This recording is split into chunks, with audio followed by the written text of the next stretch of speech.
주실 말씀의 제목 무엇을 하여 주기를 원하느냐입니다.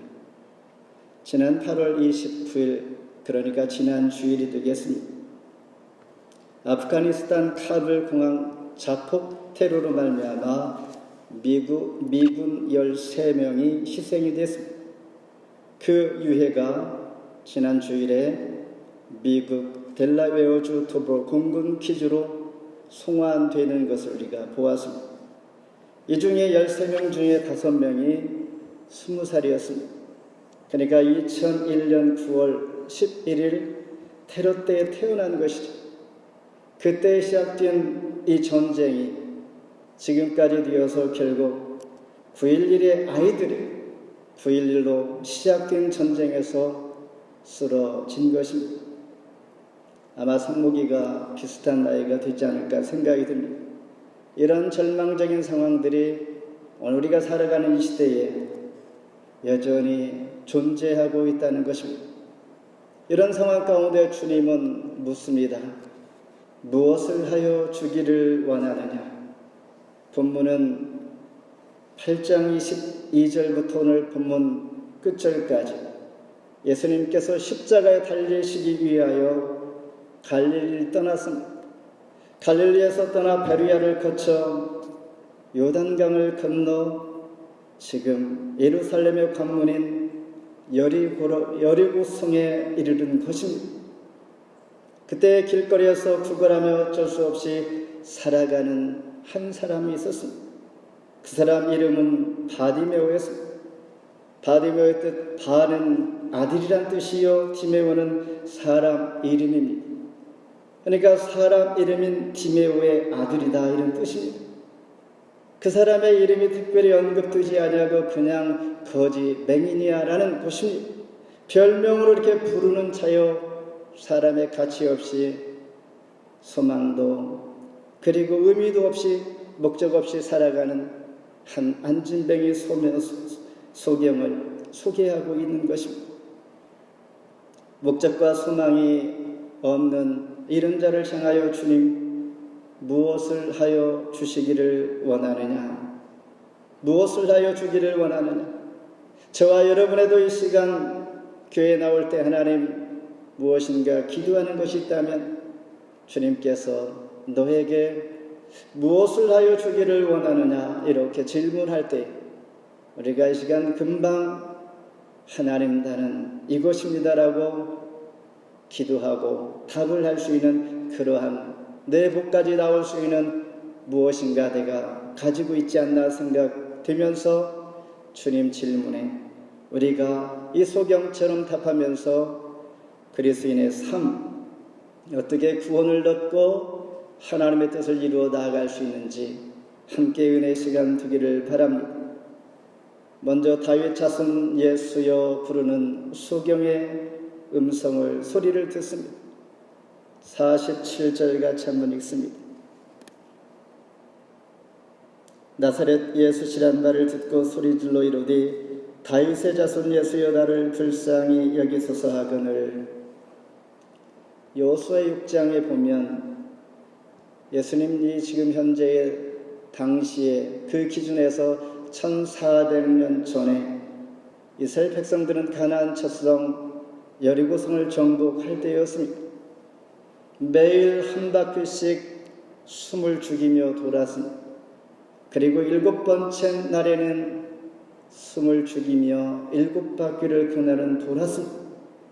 7바퀴를 돈 다음에 제사장들이 그날은 양강 나팔을 불더니 길게 불었습니다.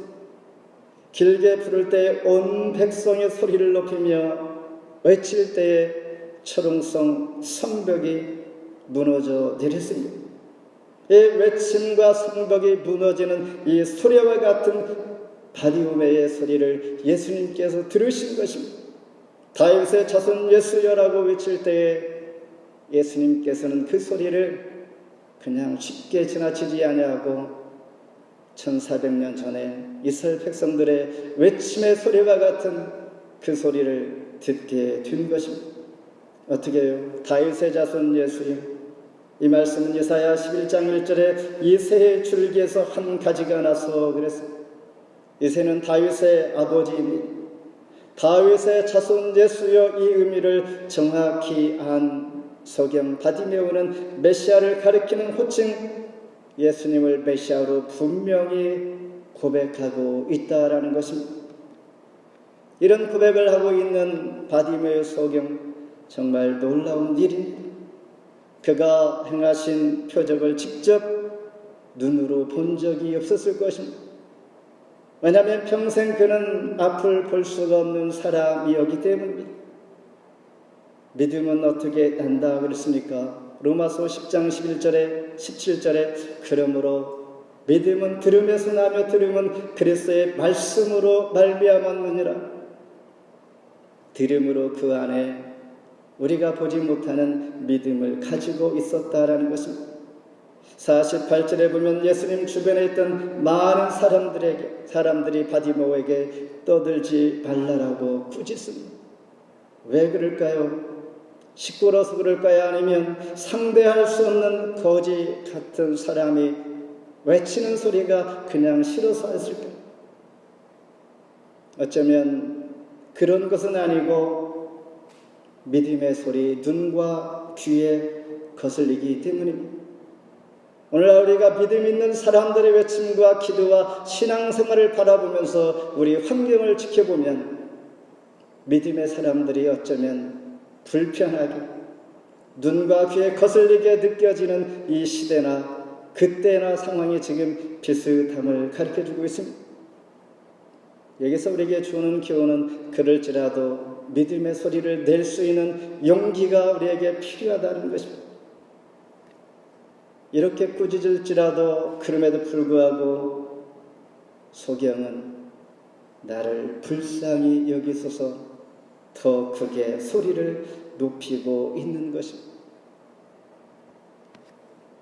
왜냐하면 메시아 되시는 다윗의 자손 예수님께서 자기의 눈을 뜨게 할 수 있는 확신을 가지고 있는 것입니다. 기독교 영성의 핵심입니다.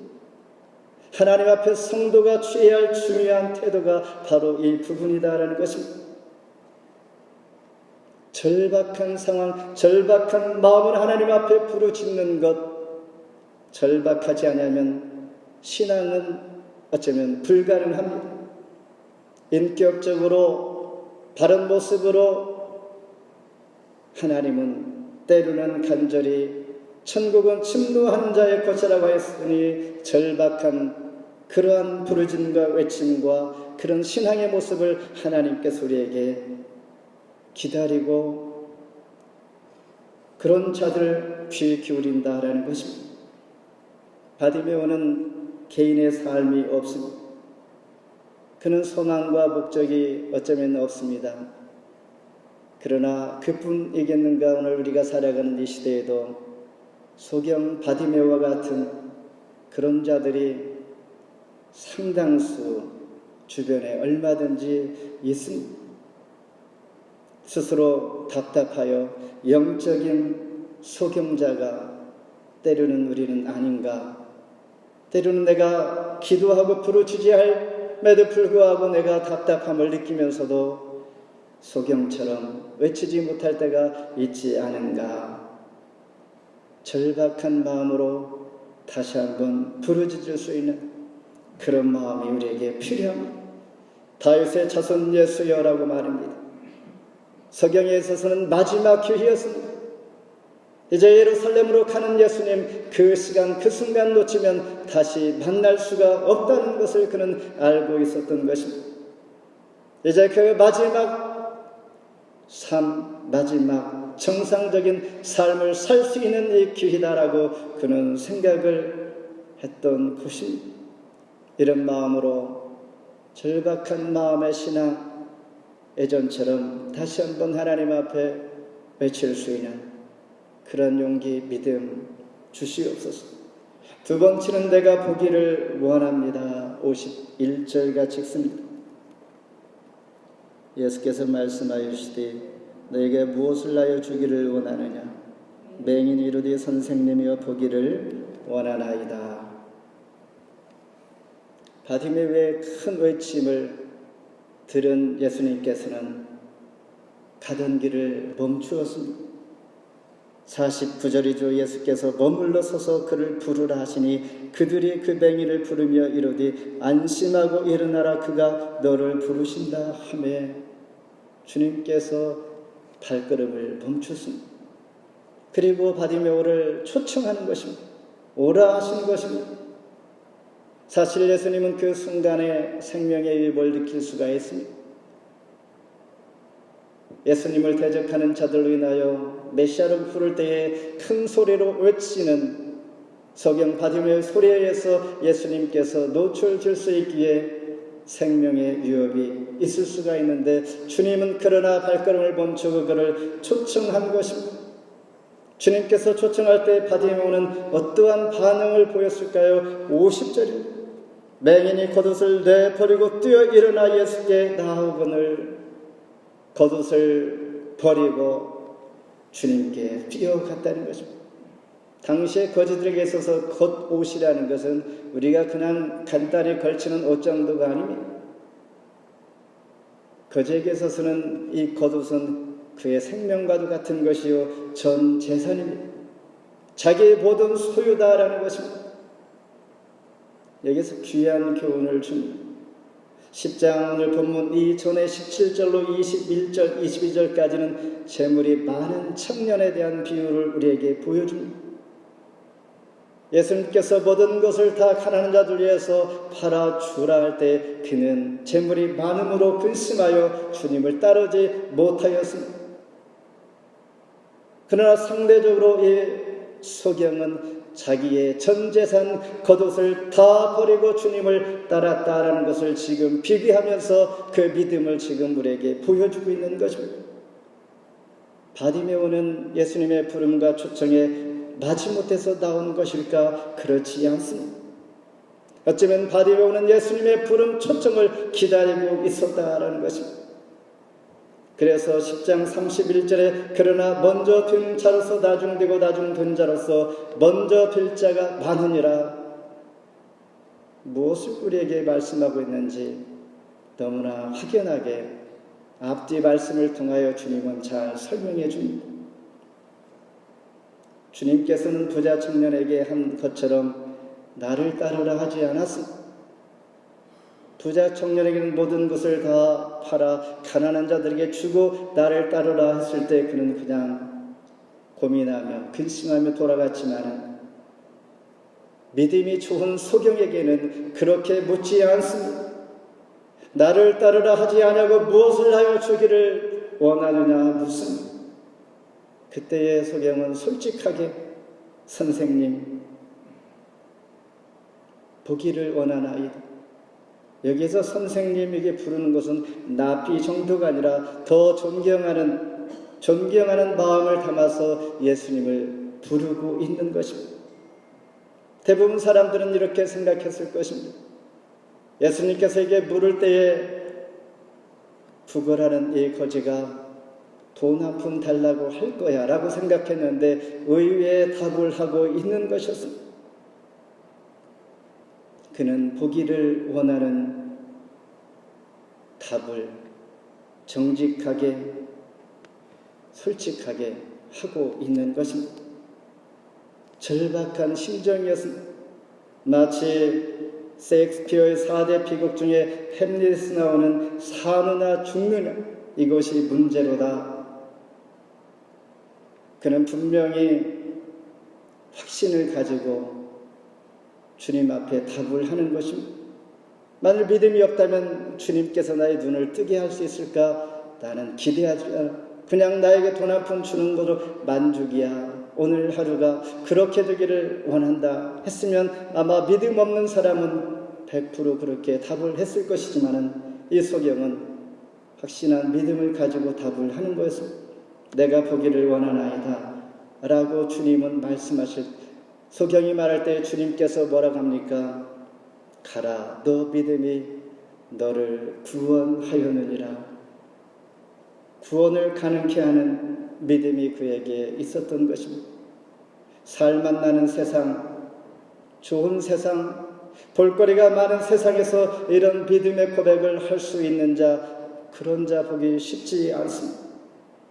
그래서 예수님께서는 마지막 때에 믿음을 보겠느냐 말씀하신 것처럼 정말 믿음이 소중하고 귀한 줄 알면서 우리 믿음을 보일 수 있는 그 믿음대로 살아가고 확신한 자가 얼마나 있는가라는 것을 볼 때에 다시 한번 우리에게 교훈을 주고 있습니다. 로마서 1장 17절에 바울은 말합니다. 오직 의인은 믿음으로 말미암아 살리라 함과 같으니라. 마지막으로 주를 길에서 따르는 바디메오 52절 읽습니다. 예수께서 이르시되 가라 너 믿음이 너를 구원하였느니라 하시니 그가 곧 보게 되어 예수를 길에서 따르니라. 야구 선수가 홈런을 칠 수 있는 기회는 0.2%라고 합니다. 그러니까 1000번을 때려서 2번 맞을 정도라는 것이죠. 그러나 연습과 훈련을 통하여서는 34%, 35%, 다시 말해서 3할 4푼, 3할 5푼 정도가 된다라는 것입니다. 그러므로 대부분의 사람들은 항상 연습과 훈련을 통해서 결정적인 순간을 포착하고 기다리고 준비하고 살아갑니다. 그런데 바디메오는 곧 그가 보게 되어 그의 훌륭한 믿음의 영적인 눈이 열렸는데 그에게 있어서는 정말 기적이었던 것입니다. 기적을 체험한 그는 길에서 예수를 따르니라. 지금 읽은 52절 말씀이 그렇습니다.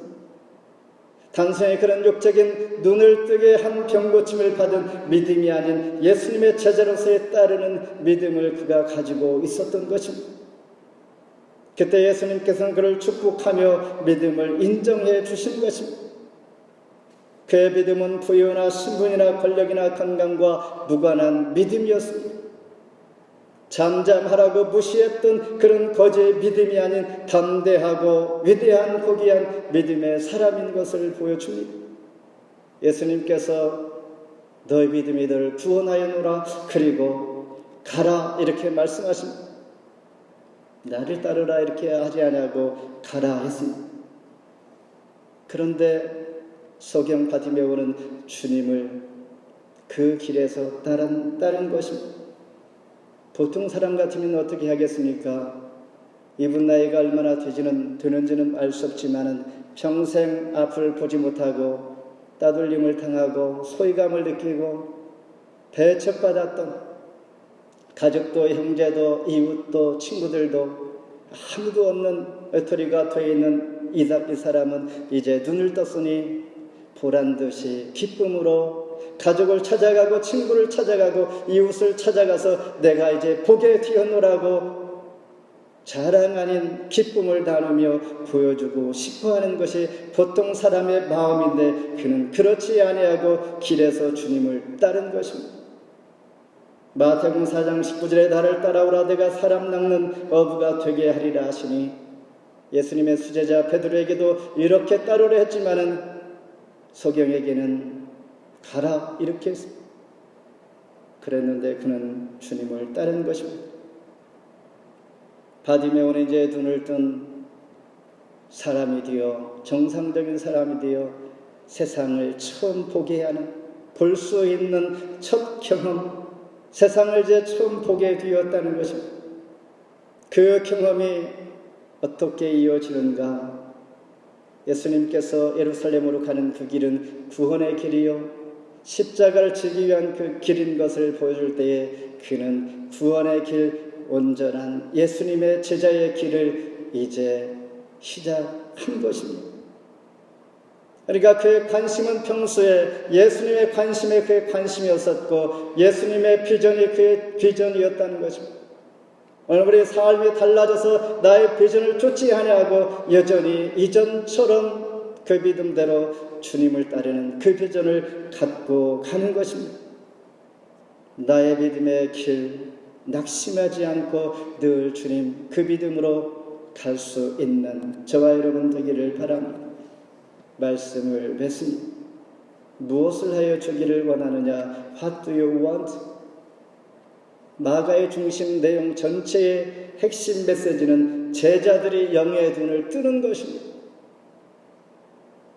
그래서 소경 이야기를 하는 것이요, 여전히 영의 눈을 뜨지 못한 제자를 향하여 다른 비유로 말씀하십니다. 오늘 본문 말씀 직전에 10장 36절로 37절에 이렇게 써 있습니다. 야고보와 요한에게 동일한 질문을 합니다. 내가 너에게 무엇을 하여 주기를 원하느냐 할 때에 예수님께서 가장 사랑하는 야고보와 요한의 대답이 이렇습니다. 우리를 하나는 죄의 우편에 하나는 좌편에 앉게 하여 주옵소서. 여전히 주님께서 가장 신뢰하고 아끼는 이 제자의 답이 이 정도라면 영적인 소경이라는 것이요, 그래서 8장 18절에 너희가 눈이 있어도 보지 못하고 귀가 있어도 듣지 못하느냐, 주님의 마음이었습니다. 그런데 소경 바디메오는 달랐던 것이죠. 믿음으로 육의 눈을 뜨고 영적인 눈이 열려 미래의 운명이 오직 주님께만 있음을 알아 그 길에서 따른 것입니다. 영적인 눈을 뜨게 하는 핵심 키는 무엇인가? 모든 것을 여는 믿음이었습니다. Faith is open to all. 모든 것을 열게 하는 이 믿음이었는데, 이 믿음을 소경 바디메오가 가지고 있었던 것입니다. 어떤 자들이 주께 나올까? 영적으로 육적으로 갈급함이 있어야 합니다. 갈급함을 느끼는 사람들은 믿음의 사람들이요, 오늘 소경 바디메오가 그런 자였었고 저와 여러분에게도 주님 주문하시는 것이 갈급함이 있어요. 없을 때는 당연히 그럴 수 있지만 있게 되어지면 갈급함이 떨어지는데, 그럴지라도 영적으로 내 자신을 늘 주님을 따르며 믿음을 보일 수 있는 이 마음을 우리가 늘 갖는 것, 스스로가 그건 해결해야 합니다. 그래서 경건의 훈련이 너무나 중요합니다. 그런 자들에게 주님 약속하기를 45절에 인자가 온 것은 섬기려 하고 자기 목숨을 바는 사람의 대속물로 주려 함이니라. 생명을 주기까지 내가 준비하고 있다라는 것입니다. 나도 응답을 소망하며 기도할 때도, 응답을 주셨을 때도 주님을 따르는 인생이 되기를 간절히 축원합니다. 기도하겠습니다.